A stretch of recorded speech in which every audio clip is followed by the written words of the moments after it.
0-2 na ngayon ang Magnolia sa Governors Cup, talo sila sa Blackwater at Phoenix. Parehong may pattern, bomb ibigay sila sa fourth quarter at walang pumipigil sa scorer ng kalaban.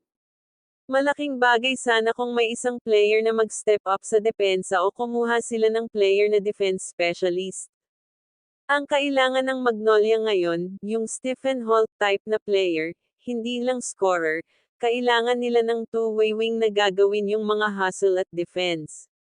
Si Xavier Lucero lang ang elite defender sa wings, kapag na-foul trouble siya o pagod, butas na agad.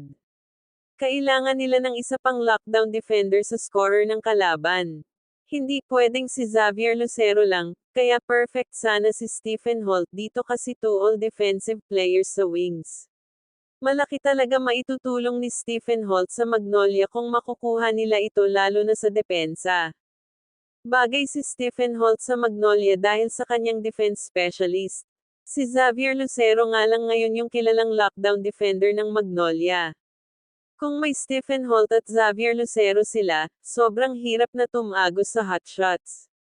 6'4" si Stephen Holt at ang laki ng tulong niya sa Magnolia na medyo kulang sa wing rebounding minsan. Hindi lang depensa ang kaya niyang gawin, kaya rin niya umiskor kung kinakailangan. Kung mapupunta siya sa Magnolia, bagay na bagay yung laro niya sa system ni Coach L.A. Tenorio. Ang Magnolia ngayon umaasa sa mga bata like Xavier Lucero, Jerem Lastimosa, at Javi Gomez de Liaño. Dagdag mo si Stephen Holt na veteran, defender, at hindi ball hog, perfect fit sa defensive discipline na gusto ni Coach L.A. Tenorio.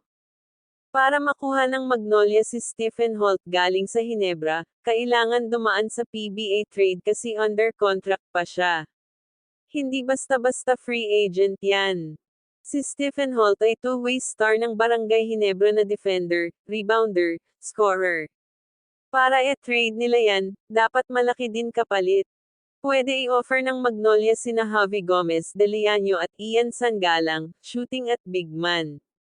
Kulang ang Hinebra sa reliable shooter minsan.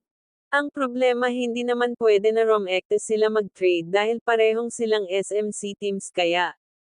Hahanap sila ng ka-3 team trade na may kailangan si Hinebra, tapos si third team magbibigay kay Magnolia ng asset para kay Stephen Holt. Kailangan lang na may willing na third team at swak lahat ng kontrata. Pero hindi basta-basta ibibigay si Stephen Holt ng Barangay Hinebra dahil perfect fit yan kay Coach Tim Cone, kaya kahit gaano kaganda ang offer, hindi mangyayari unless may malaking gusto sa loob ng Barangay Hinebra. Kung hindi makuha ng Magnolia si Stephen Holt sa Barangay Hinebra, hanap na lang sila ng ibang option, mag-develop ng player, turuan maging 3&D at rebounding, maghanap sila ng 6'4" wing na defender at rebounder, pwede sila tumingin sa D-League. Sa totoo lang, mas realistic kung kukuha si Magnolia ng mini Holt yung mga underrated defender sa ibang team. Pero kung makuha talaga nila si Stephen Holt, grabe, Xavier Lucero at Stephen Holt sa wings. Sarado na yun. Sa tingin mo sino dapat ibigay ng Magnolia kapalit ni Stephen Holt kung sakali? Para sa akin, kung makukuha nila yan, instant contender ulit ang hotshots dahil sa depensa.